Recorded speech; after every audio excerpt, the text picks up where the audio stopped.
స్థావరాలను కాపాడుకోవడానికి పాకిస్తాన్ బృందం అమెరికాను ఎయిర్ డిఫెన్స్ సిస్టమ్స్ ఫైటర్ జెట్లను ఇవ్వాలని కోరుతుంది. మరోవైపు ఆపరేషన్ సింధూర్పై ప్రపంచదేశాలకు వివరణ ఇచ్చేందుకు భారత్ ప్రయత్నిస్తుంది. దీంతో పాకిస్తాన్ కూడా అదే బాట పట్టింది. ఇందులో భాగంగా అమెరికా వెళ్లిన పాకిస్తాన్ ప్రతినిధుల బృందం వివరణతో పాటు ఆయుధాలు కూడా కొంటామని చెప్తోంది. దీంతో అమెరికా స్పందన ఇప్పుడు ప్రాధాన్యం సంతరించుకుంది.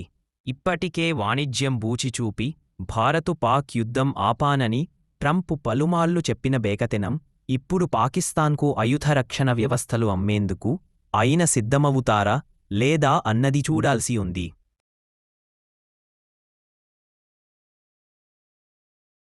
Please like, share and subscribe. పూర్తి వార్తలు కోసం కింద ఉన్న లింక్ని ప్రెస్ చేసి వినండి.